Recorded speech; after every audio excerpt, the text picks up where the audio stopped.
I spent 57 years learning the difference between danger and wrongness, and I am going to spend whatever years I have left wishing I had never tried to teach it to anybody else.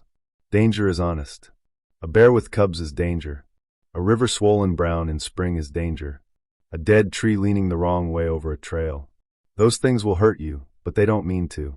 They have no opinion about you. You can read them, and if you respect them, most of the time they let you go home. Wrongness is something else. Wrongness doesn't want to be read. It wants to be misread. It dresses itself up in something soft so you'll lean in close, and the closer you lean, the worse the thing underneath turns out to be. I worked the high country most of my life. Fire lookout for 19 seasons, forest contractor for the rest. I have sat alone in a glass box on a mountain for 4 months at a stretch and never felt lonely, because the woods were full and the silence had a shape I understood. I am not a hunter. I never wanted to kill anything out there. I just wanted to watch it and write it down and leave it the way I found it. That was always my rule. Leave it the way you found it. Take nothing the woods didn't offer freely. The worst thing I ever did was let a good young man break that rule for the best reason a person can have. He wanted to help something that was hurting, and the woods knew he would. That was the whole trap. Not the rusted iron, one we found by the creek. The other one, the one made out of his own kindness. His name was Jonah Reed. I want you to remember it. Somebody should. Let me tell you what happened in the Black Hills, and then you can decide for yourself whether I'm a crazy old man or a careful one. I've stopped trying to tell the difference. It was late November, the year the fire season closed early. The Forest Service contracted me to inspect old firebreak lines and abandoned access roads on the western edge of the hills, deep country, the kind of ground tourists never see because there's nothing on it worth a photograph. Just pine ridges going gray, dead grass laid flat by the wind, logging roads the map stopped updating 30 years ago. They wanted it walked and noted before the snow shut it down for winter. They sent me a kid to help. Jonah was 26, fresh out of a conservation program, all heart and no scars yet. First thing he did when he climbed out of the truck was apologize to a spider he nearly stepped on. I liked him right away, and I was sorry about that later, because liking him is part of what made me hesitate when I should have just dragged him back to the truck and driven. We stayed in a maintenance cabin at the end of an unmarked spur, a single room with a wood stove, 2 bunks, a hand pump for water, and a little gas generator out back that ran the one light. No cell service. No radio that reached anybody who cared. That was normal for me. I'd spent half my life further from help than that. The first 3 days were ordinary, and I want you to hold on to how ordinary they were, because that's the part nobody believes. We walked the lines. We ate from cans. Jonah talked about his mother, who'd passed 2 years before, and how she'd raised him to believe that every living thing could feel pain, and so every living thing deserved gentleness. He believed it the way other men believe in God. I didn't argue with him. I just thought, privately, that the woods don't share that belief, and a man who walks in expecting mercy is going to be disappointed. On the 4th day, the woods went quiet. I need you to understand what that means, because it isn't nothing. A living forest is never silent. There's the small constant traffic of it, chickadees and nuthatches working the bark, squirrels arguing, a raven somewhere being a raven, the wind moving through needles like slow water. You stop hearing it the way you stop hearing your own heartbeat. It's just the sound of the world being alive. And then one afternoon it stopped. All of it, at once. But it didn't stop the way a thunderstorm stops the woods, where the birds hush, and you can feel them up in the branches still breathing, still there, just waiting it out. This was different. This was the silence of a room somebody has just walked out of. The silence of a thing that has decided you should not hear what comes next. It felt arranged. It felt like the quiet had been set down over that whole stretch of forest on purpose, the way you'd lay a cloth over a cage. We were maybe 2 miles out, working down a ridge toward a dry creek bed, and I felt it before I named it. That pressure in the ears, like going up too fast in elevation. I stopped walking. Jonah took 3 more steps, and then he stopped too, and he turned around with this look on his face, and he whispered, "Why'd it get so quiet?" I'd heard old-timers say a thing once, when I was younger than Jonah, an old lookout named Bill Two Hands who worked the Bitterroots. He told it to me like a piece of equipment I'd need someday. He said, when the woods go quiet, don't look for what's hiding. Look for what everything else is hiding from. I'd never had cause to use it. I used it then. I stood very still and I listened past the silence, and underneath it, far off, I heard a sound that made the hair stand up on my arms. It was a whimper, thin and high and hurting. The sound a young animal makes when it's caught. And then, before I could even point myself toward it, a second whimper came. The same small broken note. But it came from the other side of us, off the opposite ridge, 100 yards the wrong way. I turned my head between the two of them. One ahead and below. One behind and above. The same voice. The exact same voice, the same cry, coming from two places it could not possibly be at once. And the part of my brain that had kept me alive in wild country for 40 years went very cold and very quiet, because there is only one way the same hurt animal cries from two directions. It doesn't. Something throws the sound. Something practices it. Something is deciding which way it wants you to walk. There's two of them, Jonah breathed, and his whole face had already turned toward the one ahead, the one down by the creek, the closer one, the one it wanted him to choose. No, I said. There's one. Listen to it. It's the same cry. He wasn't listening to me. Everything good in him had already leaned toward that sound like a plant leaning toward a window. Something's hurt, he said, and he was moving. I caught his sleeve. Wait. It's hurt, Caleb. I know. Wait. Just wait. He waited, barely, every part of him straining toward the creek. And the cry came again, only the one now, only from the creek, as if the thing had gotten its answer and put the other voice away. And here is the first crack in the world that I noticed and ignored. The sound didn't repeat the way an animal repeats it. An animal in a trap cries, then it exhausts itself, then it cries again, ragged, getting weaker. This sound paused. It waited. There would be a long stretch of nothing, like it was listening for us, and then it would cry again, a little louder, as if it had heard us coming closer and wanted to make sure we kept coming. It was checking. I knew that even then in my gut, in the old animal part of me. But I didn't have a word for it yet, and Jonah was already starting down the ridge. We found the tree before we found the thing that made the crying. It stood alone where the slope broke toward the creek, an old ponderosa, thick through the trunk, and somebody had marked it. Long scratches ran down the bark, 5 of them, close together, deeper than a bear leaves and far too high. A bear claws to mark its height, and you can read the height of the bear in it. Whatever made these had reached up past where I could reach standing on my toes, and the 5 lines weren't the blunt parallel drag of a paw. They were spread at the bottom and drawn together at the top, the way fingers close. The way a hand closes when it drags itself down something slow.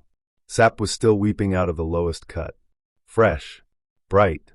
I touched it without meaning to, and it was tacky on my fingers, and I smelled it, green and sharp, pine sap, and under it something else I'd learned the smell of better before the week was out. Caleb, Jonah said quietly.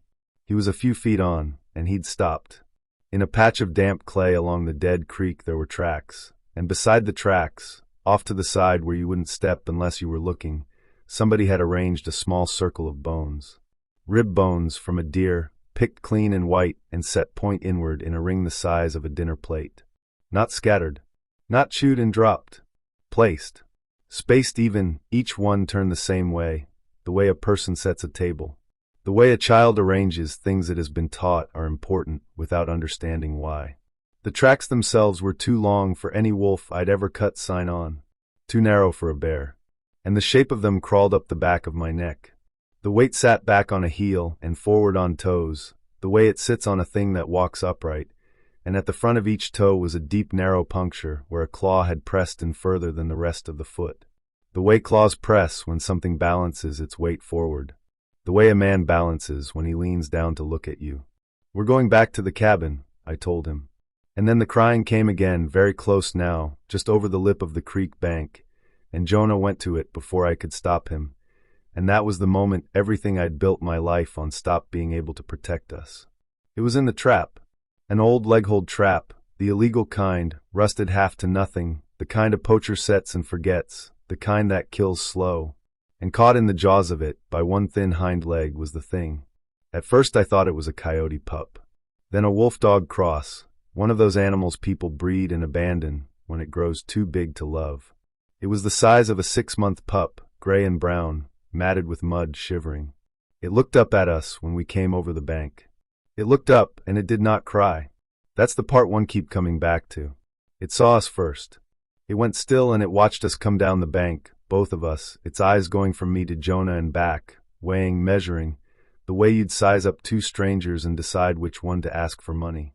And only when it had finished looking, only when it had settled on Jonah and held him, did it open its mouth and cry. It watched first. It chose first. The crying came after, like a tool it picked up once it knew which of us would answer. I had been looking at animals my entire life, and within about 4 seconds I knew this was not one. Its eyes were wrong. They faced forward, both of them, set close together at the front of its skull the way a predator's eyes face, the way a human's eyes face. Not a coyote's wide-set, side-mounted eyes that see the whole world at once for danger. These eyes saw one thing at a time, and right now they were seeing Jonah, and there was an attention in them, a patience that no frightened animal has. A frightened animal's eyes roll in panic. These eyes studied. They were tired, almost. Tired and old and waiting, like something that had done this many times and knew exactly how long it would take. Its feet were wrong. The front ones, where the paws should be, weren't quite paws. The pads were there, but the toes were too long, too jointed, and they curled, and when it shifted I saw that it could close them, that it could grip, that they were closer to small terrible hands than to anything that should run on 4 legs across a forest floor. And its mouth. When it cried, the lower jaw dropped a little too far, a hinge too loose, the gape too wide, and for just a second the sound that came out wasn't a whine at all. It was a child. The high broken note of a child trying to make itself sound like an animal, and not quite knowing how. I felt the ground tilt. "Don't touch it," I said. Jonah was already kneeling. "Jonah, don't touch it. Listen to me. Look at the leg. The leg in the trap. The hind leg." I made him look at it, because I'd seen it in the same second the rest of the wrongness landed on me. The trap was closed on the leg, yes. But the leg wasn't bleeding the way a trapped leg bleeds. It wasn't swollen, wasn't dark, wasn't torn. The fur over it was clean. The skin under the jaws of that rusted trap was unbroken. There was no struggle worn into the dirt around it, none of the dug, frantic crescents and animal claws into the ground when the iron has it. The dirt was smooth. The trap was holding the leg, but the trap hadn't hurt it. The trap might not even have closed on it at all. It might have laid that leg across the open jaws itself, and held still, and waited for hours, for as long as it took, for somebody soft to come down the ridge. "There's no mother," I said. "Jonah, listen to me. A pup this young, alone, this far out, crying in daylight where anything could hear it, that doesn't happen. The mother calls a pup that draws predators. Either the mother's dead or the mother wants it here. And if the mother wanted it here, then the mother wants us here, and we need to leave. Right now. We leave it, and we walk away, and we do not look back." He looked up at me, and I will never forget his face, because it wasn't stupid and it wasn't reckless. It was kind. It was the kindest face I have ever seen on a person, and it was about to kill him. "It's a baby," he said.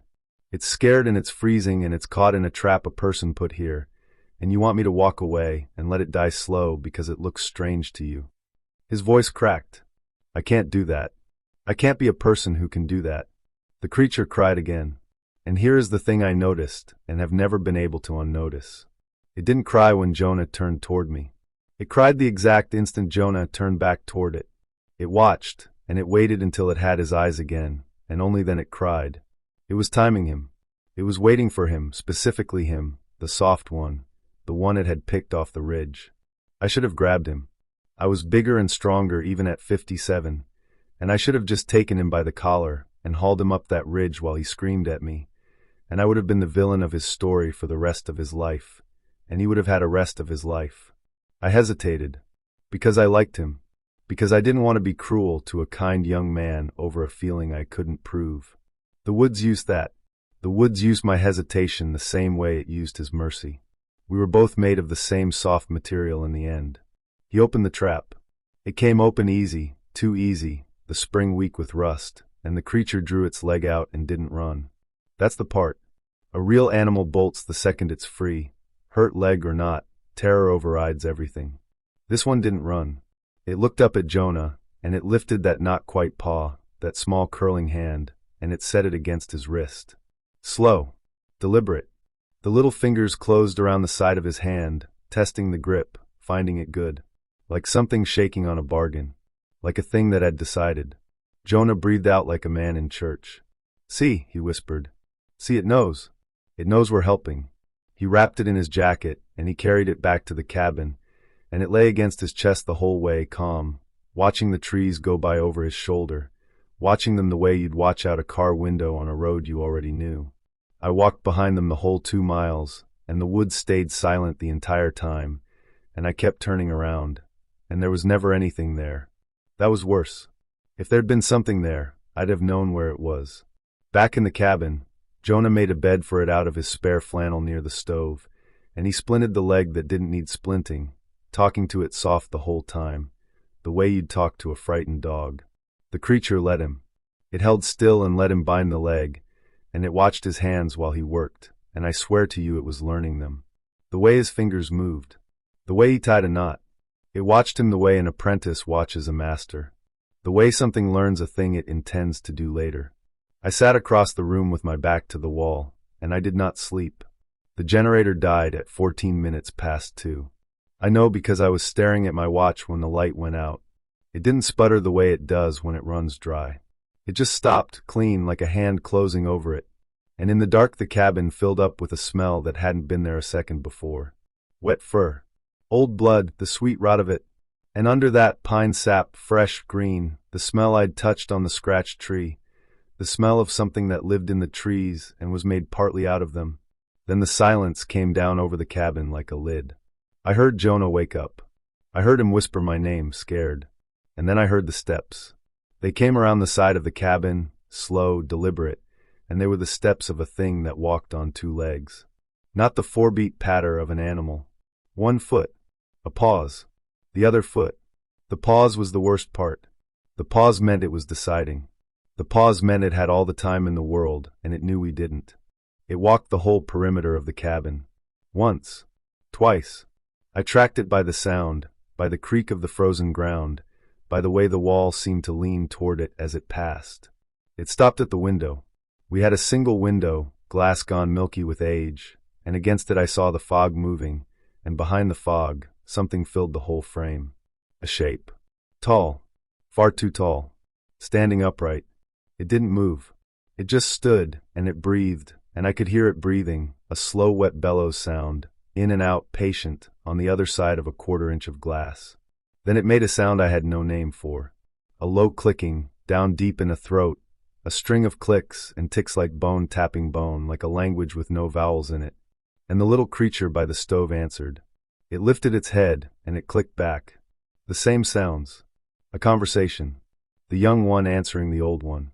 And in that exchange there was nothing afraid. There was nothing that needed saving. There was a child telling its parent, "I'm inside. I did it. They're here." Jonah was crying very quietly across the room. I could hear him trying not to. The thing at the window stayed a long time. Then it tested the door. I heard a single claw drag down the wood, slow, exploratory, the way you'd run a finger down a page you were reading. It found the handle. It turned the handle gently all the way and met the bolt and stopped. It understood the bolt. It understood that the bolt was a no. It didn't rage against it. It accepted it for now, the way a patient thing accepts a closed door, knowing doors open eventually, knowing everything inside a cabin has to come out sometime. Then the steps walked away, and the smell faded, and a long while before dawn the small sounds of the forest came creeping back, and I knew the night was over. When the gray light came up, I made Jonah stay inside while I checked the cabin. I found the message at the front of the porch. A deer's tongue. Fresh, raw, frosted over with the cold, laid out flat in the center of the top step, pointing at the door. And driven through the thick root of it, into the wood of the step, a single thin splinter of bone, sharpened, used like a nail. I knew what it meant. You don't spend your life in the woods and not understand a thing laid out that carefully. A tongue is the thing that takes. You touch with your hands, but you take with your mouth. It was telling us we had taken. It was telling us to give back what we'd touched. I went inside, and I told Jonah we were leaving. We were going to put the creature out on the porch, exactly where we found it if we could, and we were going to get in the truck and drive and not stop. That's when I understood that something in Jonah had already started to change. He stood between me and the creature. He had it in his arms again. And he said, in a voice that wasn't quite all his own, "It doesn't want to leave yet. Jonah, it's not done. It's still scared. You don't understand it, Caleb. You only see the outside of it." His eyes were wet and bright and far away. "It's been crying all night. This whole time. You didn't hear it, did you? Right at the edge of everything, this little sound, and it never stops, and it's so sad, and you want me to throw it out into the cold to that thing." "I didn't hear anything," I said carefully. "Jonah, it's been silent all night. It hasn't made a sound since the window." "It never stops," he said, and he smiled at me, gentle and pitying, like I was the one who didn't understand. "You just can't hear it." I stood very still, because that was the first time I understood that the crying had moved. It wasn't out in the woods anymore. It was inside him now. He was carrying it the way he'd carried the creature, pressed up against the soft part of himself, and it was crying in there where only he could hear, all the time, and it was wearing him down to nothing, one tear at a time. "She isn't angry at us," he went on, rocking it a little, the way you rock a baby. "I know you think she is. She's not.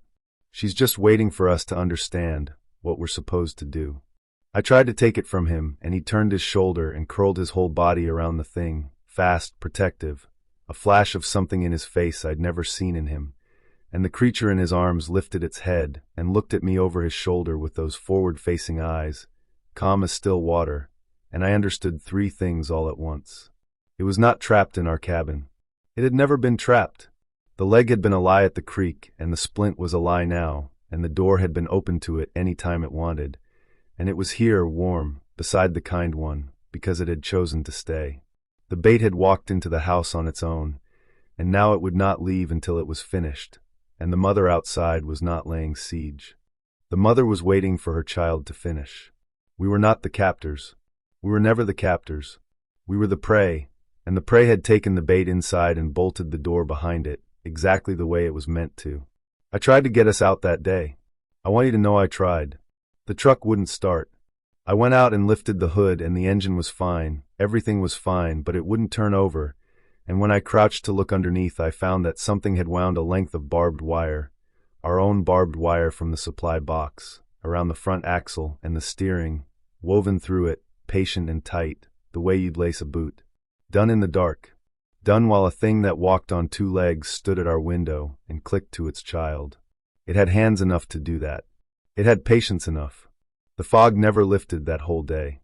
It sat in the valley and turned the trees to gray ghosts 100 feet out, and the silence never fully came back, and I spent the daylight hours trying to free the truck while Jonas sat in the cabin talking soft to the thing by the stove, and every time I came in he was leaned closer to it, and once I heard him laugh, a small private laugh, at something it had done, and the sound of that laugh frightened me more than the steps in the night had. The second night, the mother stopped being patient. It started with my own voice. I was at the back wall, watching the dark through a crack in the boards, when I heard myself call from out in the fog. "Jonah!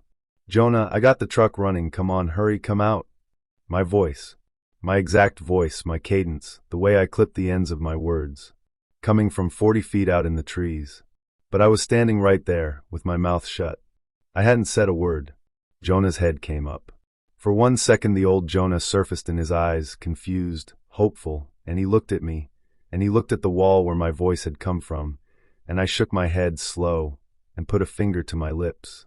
And thank God, he understood.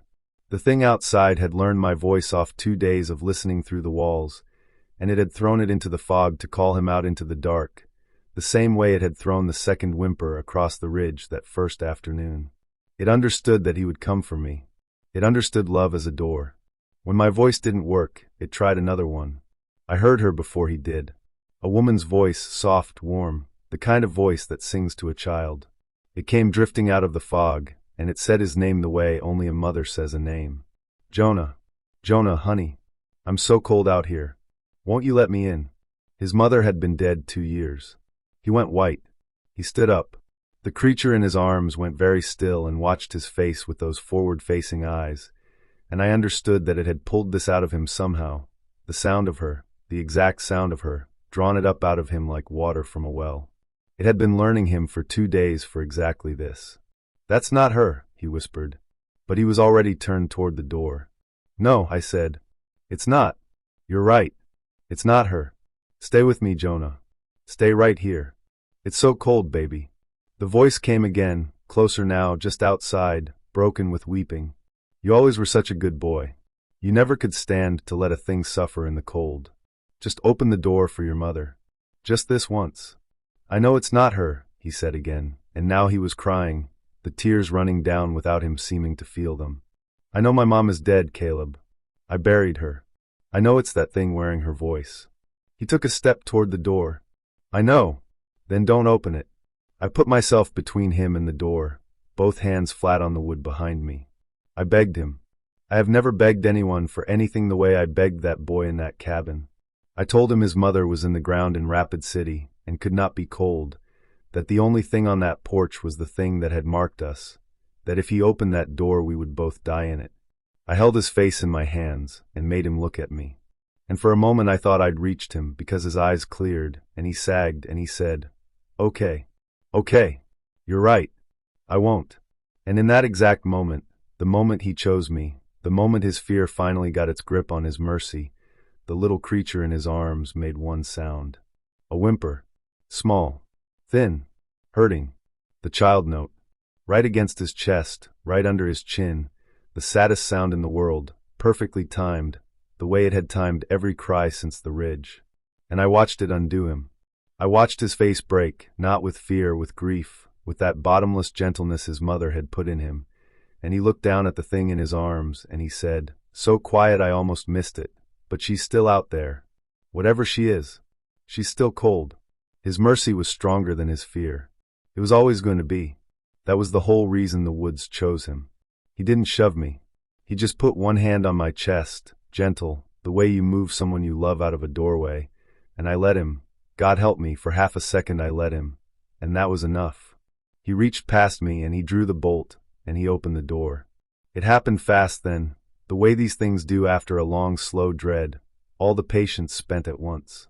The little creature was through the open door before the cold had even finished pouring in, gone, low and quick across the porch into the fog, and as it passed Jonah it rose up against him one last time and pressed that small curling hand flat to the side of his throat, just below the jaw. Just for a second.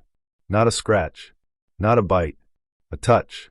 Deliberate and almost tender, the way you'd press your hand to something to leave a mark on it that only you would know was there. He gasped, and his own hand flew up to the spot. And out of the fog, just for that second, the whole of it came forward into the gray light spilling from the door, and I saw the mother. I'm not going to describe all of it, partly because there are no words that fit, and partly because some part of me still believes that if I describe it too clearly, I'll call it. But I'll tell you it stood upright, and it was the height of the door frame and more, and it was matted gray-brown and slick with the fog, and the smell of it rolled into the room ahead of it, wet fur and pine sap and old blood. I'll tell you its arms were too long and ended in those same curling hands made huge. And I'll tell you that its face, when it bent that face down to look at me past Jonah, had eyes that faced forward exactly like the child's, set in a long heavy skull, and the eyes were patient, and they were old, and they were not cruel the way a wolf is cruel. They were cruel the way a judge is cruel. They had weighed us, and they had a verdict, and the verdict was older than any law I'd ever lived by. It reached one of those long arms down past the threshold, and it gathered its child up off the porch, gentle, careful, the way a parent lifts a sleeping kid, so as not to wake it, and it looked at me one more time over Jonah's shoulder, and it did not come in. It didn't need to. It had what it came for. It had touched Jonah, through the child, and the law was satisfied, and we were just two men in a cabin now. Two men who had taken what was not offered and been marked for it, and the mark was patient. There was no hurry. There would never be any hurry again. It turned and walked back into the fog on two legs, carrying its young, and the woods went silent for a long, long time, and then slowly, the small living sounds came back, and we were alone. The next 2 days were worse than the attack, because nothing happened. The child was gone. The thing outside was gone. The forest made small sounds again, but none of them felt honest.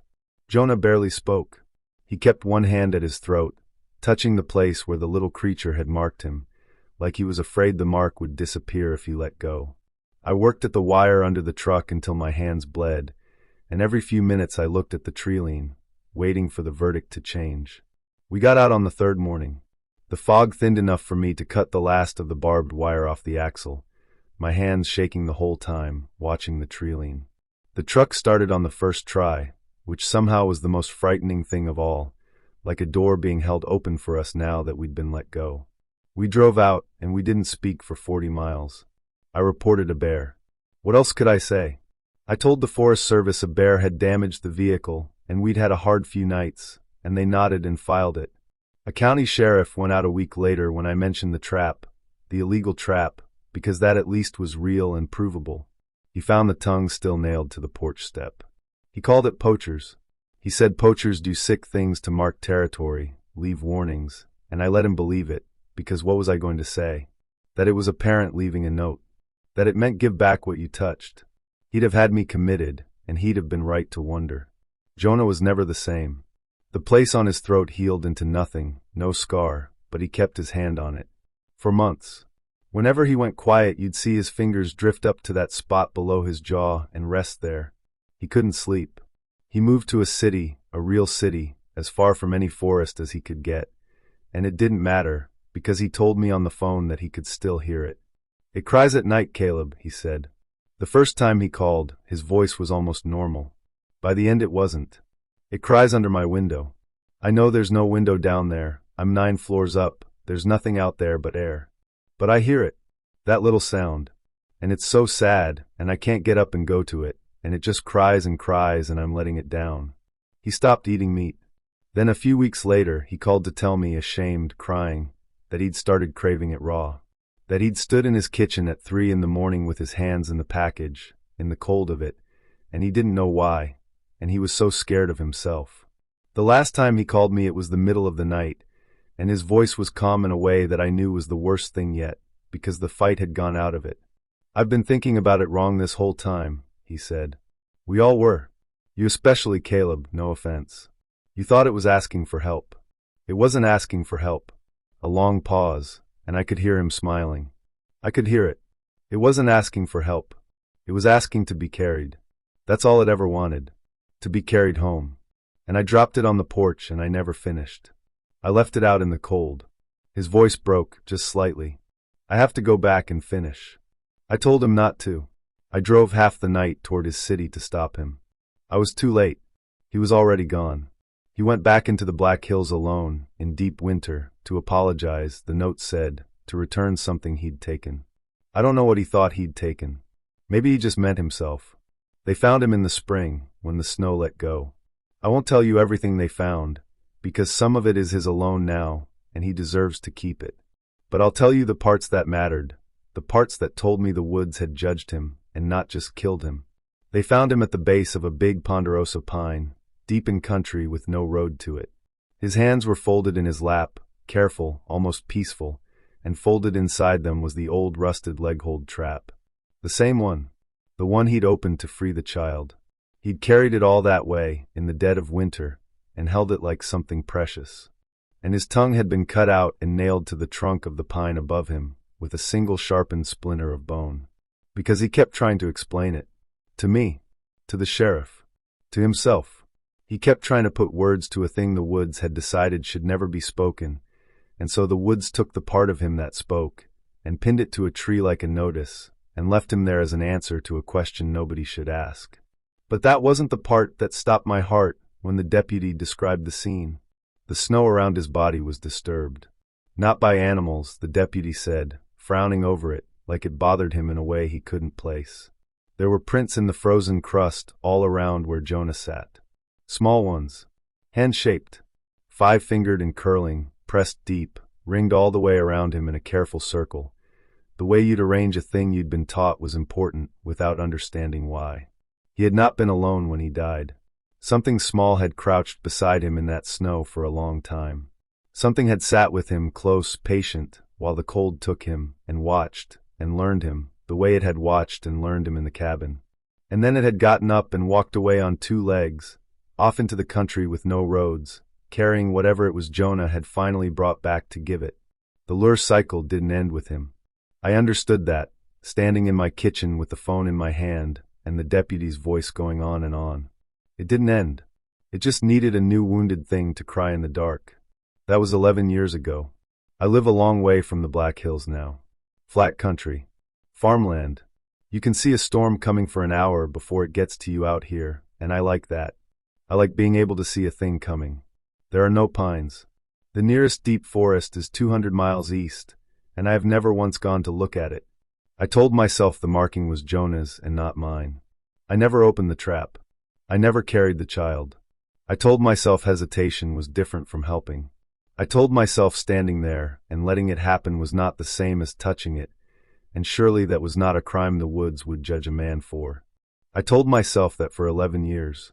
3 nights ago, it went quiet outside my house. I felt it before I heard it, that pressure in the ears, that lid coming down. The crickets stopped. The dog 2 farms over that barks all night, every night stopped.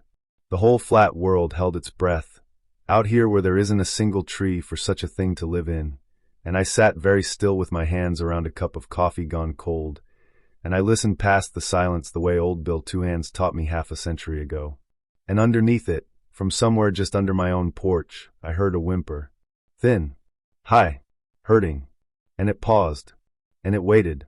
And when it had waited long enough to be sure I was listening, it cried again a little louder, the way a thing cries when it knows the kind one is finally close enough to hear. I did not open the door. I sat at that table until the gray light came up and the small ordinary sounds of the world came creeping back, and only then did I make myself go out and look. In the soft mud of the flower bed under my porch there were small handprints. 5-fingered. Curling. Pressed deep, as if something had crouched there a long time, waiting, deciding. And behind them, leading away across my dead winter lawn toward the open fields where there is nothing, nothing for miles, were the tracks of a thing that walked on 2 legs. Too long for a wolf. Too narrow for a bear. A heel and toes, and at the front of each toe a deep narrow puncture where a claw had pressed in further than the rest. And nailed to my front door, with a single sharpened splinter of bone, was a faded strip of green canvas. I knew it before I touched it. It was the breast pocket of Jonah's old field jacket. The one he wore those 4 days in the Black Hills. The one he wrapped the child in and carried home. He didn't simply die out there. I understand that now. I understand what they made of him, what the cycle does to the soft ones it takes. The lure has to come from somewhere. Every wounded thing crying in the dark was once a person who couldn't walk away. I do not think Jonah became the thing that killed him. I think he became the sound it used. They take the kindest one. They wear him down to a small hurt voice, and they set him out in the cold for the next kind person to find, and the whole patient machine of it turns over once more. He came back. After 11 years, he came back to my door because the woods finally finished teaching him, and the last thing it taught him was my name. So if you spend your time out where it's quiet, and one day the whole world goes silent at once in a way that feels arranged, and you hear something small and hurting crying in the dark, I am asking you, I am begging you, do not look for what's hiding. Look for what everything else is hiding from. And then turn around and leave it the way you found it, and do not let your kindness be the thing that opens the door. Because sometimes the thing crying in the dark is not asking you to save it. Sometimes it is asking you to carry it home.